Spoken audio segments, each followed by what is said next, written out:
ho asem by say wo Daniel Amoten the wonsa when you mobremu kra ewura wan kasa wo ba ya wo konfie nan mebo chon ase sa brebe na sasem we say me ba chon me ko fa kra no 2nd January this year ya okay me ba chon ti 6 ana me hu sa de no 2nd January me ba chon na 6 January ya na me sister no na just 4 days okay eye wedding no na me hu sa de na me de no ko nti ade chi 7th na Sunday sense yo yellow be free akura na se wa na wo hu no ye me ba chon me ma me di nkan hu okay ana me nso me hu de atwa to a me dia ma me dia akura no koy no okay nti yen hwe wo ko fa ne bai no ko fa ne 2nd January and na 4th and na mu hu ye na che say wo bedi ho 4 days okay 4 days ni nyina no na wa na wo dware akura no na wo kode da no anase 4 days no bedi won chen no wo ma me na na yesa ne ma no me ba cho me ma me dware ni bi no oba na me ne tie no nso edware ni bi oh wo no oba na tie se me ba cho ani oba na me ne tie no kra ka se to da bi na wo dware akura no de ne ba dem a na akura ne de ne nsa awula na se no atwa ne nsa ho nti wo se ade no enye na ade a eye no nti ya na ye ne hen nti na ya ne ma ne de ne nsa e hye na se ye no ana me hu ya me be ka kire na wono nso se me be ka kire no ka kire hwan abodi me be ka kire Mary no ana wono nso se yale ne de me be fa akura ne de ne ba me ho no mo no ana ama na yale 4 days pe me pa chani 4 days pe me pa chani ana akura na be fa yade ho me pa chani na ayi oba na wona ne tie no ena di nkan dware akura no ana se o maame ena akwafa akura ne ba we di nkan dware no oba na me ne tie no edi nkan dware okay na oba na ne tie no dware no wan kan che wo se wahunu bibisa wo oba ne ho me ba cho kan me maame nso kan wo maame ne di nkan kan ya na so oba ne di nkan kan me ba cho oba ne di nkan kan ana me maame nso kan se ede no mu hunu so mo hunu se nsuo yellow bi efiri akura na se egugu ne pantim okay enti omo ka che wo sa no ana mo be na wo tu ye me ba cho me omo ka kire me no ya me nso me di mani hu ye na me kwa ka kire Mary no se ade se ne mahunu e wa akura no ho me ba unse o ma me wonya fie se me ba cho wonya 72 okay 72 wanyene na wadware nkura gu nkura asia ne wo moto akama wo ma me se wo hu saade no na wo hwe akoda no ase no eyede se bema bi na de ne se rewra ho bema bi na de ne bema ewura ho eye efom agudie ana wo ma me se ohunu ne san because wanyene bibi ne a obetumi ehunu me ba cho no de wo se wo hu ne nsuo no ana ohun ye ana obo mama ne ba to amfani nsa enwura akura na se wa hwe na se me ba cho ehunu se kuro bi kura wo ho ana se bibi wo ho eno de wa me ba cho wa hwe nti wo hunu sa problem we wo frɛ oba ne maame me ba cho me de no ko ho no straight adana me ba cho ani okay ana me ko ya me kwa ka kire no nti me kan no kura no na ye ne sere ya me ba afia wo sa frɛ me ka kire me so wo dwale akura no wo de ne nsa wula na se na se ne nsa ko wonu dware akura but before wo de before wo kokwa akura ne de wo de ne nsa wura mo banasia na enko me ba cho ne de eno de wa nka e wo so obisa no because wo de asem na ebe hye wo papa asem we nya asem kitu asa ni soso wo de be hye se wo be fa akura ne ko ho nchen 4 days no akura na se abie ensuo bi firi ho ba enya nika me ba cho enti na wo so obisa nsa na before akura ne wo di akura ne breme no wo hunu bibisa wa ne ho ye beba na wo se akura no ekoye no asem be no ka che o maame waka kire o maame se obusa ne se ukọ ewudi dien ana wo se me ko emidi mu oba wo no me ba cho ani ana da eye meto enti wono nso free hospital ba ho mo baaye no asem no odi nkan kan ansa no obeka doctor ne de na wo kan no nye se akra ne de sa asem no kwa wanka wanim me ba cho ada oba ne mom na se akra ne kan no no ka kire wo me ba cho ani se obisa ne se oba wo ndie na odi ena wo se odi mu ena da de ne nsa ye ne to wo se da ye ne to da ye ne to me ba cho ani asema wo so me ba cho ene de minim ana wo maame wo mugu ne to me ba cho da wo mu dwan no mugu ne to me ba cho da bi enti da ye ne to no ase kire sen me ba cho no de mint min kire ase na wo se mbisa akra no mebusa no wo ho no tama wo ka hye me se na akora na kan ntimi musa no mebusa akora no akora no entimi anka asem ne biyo ana akora no so wonya akora woni ne di nkoma obetimi di ato ne tirima no no kora no na no nhye dante sa enti wontumi nkasa asem no me pa cho da bi se nei se ya frɛ omo aba ha no ne ya busa omo a akora no entimi nka sa asem no biyo enti ususu se o ma me ne ka hye na no so wonka na me pa cho e bia ense wo kora no wo bisa na kora na nka wanka me pa cho ani obi foforo nso bisa akora no obi a musa na me ne no mienu nko ana na wo no mo ba ifi ono de obi a musa no biyo okay all right enti no e ba sa no mu ko hospital e ko check doctor ko hwe se anyebia no eye sweet e na akra ni di ana se eye fin ana obi na di bibi awo wo ho me ba chom me ka se omla me enko ho no mu no wo so wo ma oma mo hwan Mary no mla yenko hospital yenko doctor no wo pram so wo so wo ma oma fa obako na fa medical report me ba chom mo nso se mama nsi fi ono bla bi wo fi ono ye frɛ no wo fa akwasi na te se kopem na mo fa akra no ko hospital me ba chom da bi ehunu se bibi sei na ekoso me ba chom da me busa ne se akra no ne ho te sen a onfi me onyima no na why na ka se ye de aba wo ho no me ba chom Mary na so oba ya obeka se akra no doctor ne se obi di ne nsa wulewula na se no achia ne bra no esa afre ye no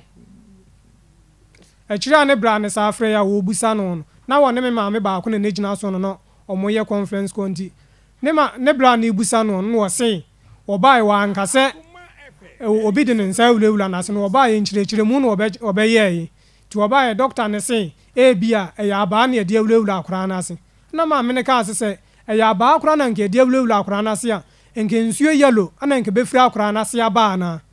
no ogina so wantimi ankasa aba na de awurawura ho me ba cho wono wa ye doctor wan fana nko hospital enti si den wo hunu se de aba na awurawura akra na se o se doctor ne kan doctor ben doctor no problem so o se doctor ne e de ne number man ne se omo ba no mbebusa me na me ye ma no dendendin a omo mfrɛ no aden wo mla ma chini ntum aden wo kɔ no wan fro because ebra wo mo ka asa no wo ka che ne senka woni no ne akra no hospital mebua me ba cho wo so wonko enti bra wo de akra ne kɔ no se bia condition no kra ye serious ene wo de akra ne kɔ ade enti no wan frɛ wo se besem ye kɔ na wo so fa wani hunu bi na fa waso te de doctor beka me ba cho first one na wo kɔ hospital no ana me ka ase me ne be kɔ a wan frɛ me free on akra ne kɔ hospital bio ene free on so akra ne ma wo hobiem na ka wo ma me mpokra sa afekire wo ahwɛ sɛ bibi wo ho ana sɛ ekɔ e ba cho ma ho no bio okay ne bra se o ma akra ne nsimi ho no ndi akra ne ma die nti na o ma ne nsi ho sa akra ne ba fefe no ana so be den o mo se yale no o ba me ho no ma akra na yale nti o ma akra ne nsimi nchen e kopim tama e beduru ameti akra no na akra no nso de sese me hwɛ no ana me nso me se sa o ma akra ne nsimi nchen dia me nso me ntimi nhwɛ akra no e kopim tama me nso meti no ge no nso Mary no nso ntimi nhwɛ akra no ma me sese December me yi akra no ti up to now akra no tiri nyinda so guso a wunyi ye sese what the ka school fees 2 terms ya wuntu ya no de what me afra me aboma ne se me nkonko tu ya se school fees no en for ba no ho ahim fa san wo ba no se wo so kokotua sa akra no de won kan che se wo de ana won kan che se nya wo de me ba jo enu ntina me ka se nko omra na nka yensiesi asem na nka me nhwɛ akra no ya ne blan so se o ma ne mfa akra ne nsimi ho no mo biye wo no de me pa che ne se obi se wo kokrom no obi ka che se okọ ato menyawo ameye obre no wo ba no wa ka che ne se wo anya menyawo ameye wonya amate amada me ho so oti ase enti ema na nkasa ne ha dwen emfa oba ne ho ahinsan akwara no eye wo ba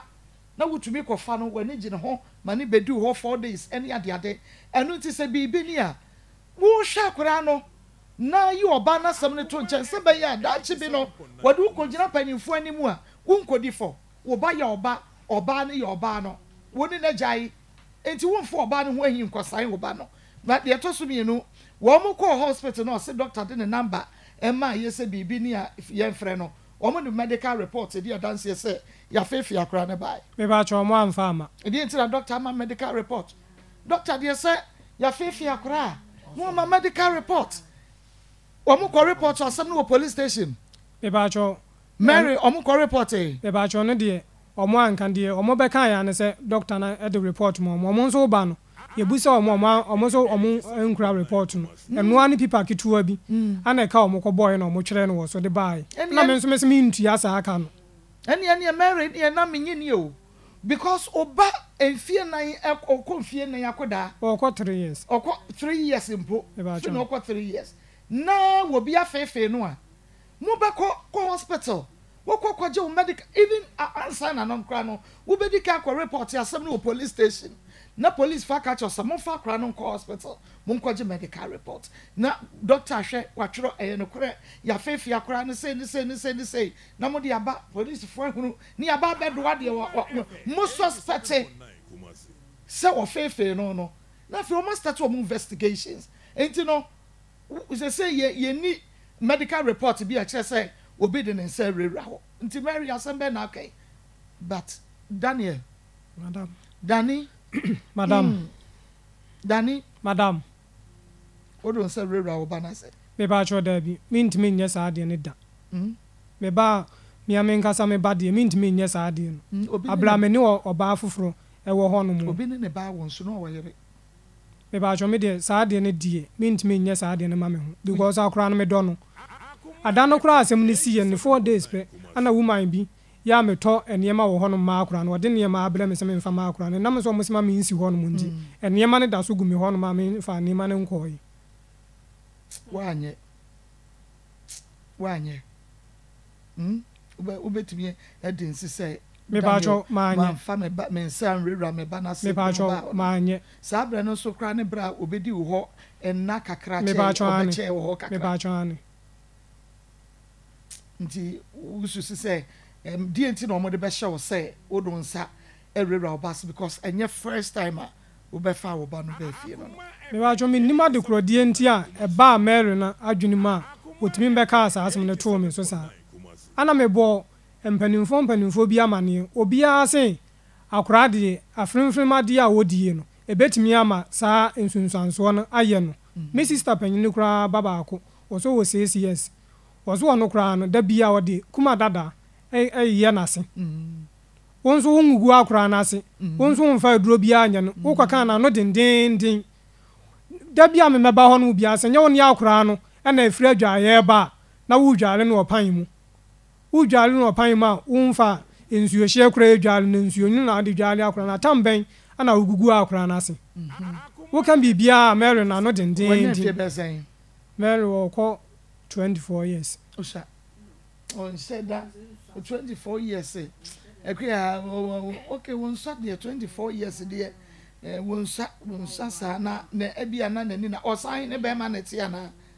e pa tro ne de minti won nim se won ne be ma na tia na say because friend ma de ntina na mi bisa no oba mo toto sa tofe ni bi ma ne didi wa hu e ba tro me de me ba oba me hon ma drink or fridge munti drink na ya na water no mo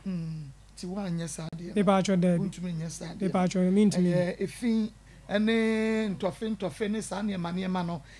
se wodi nka wo nchale hu o wodi aye ne na je se wo fa baabi na we wa fa baabi de e ba tro de ade na aka so bebo hu dua no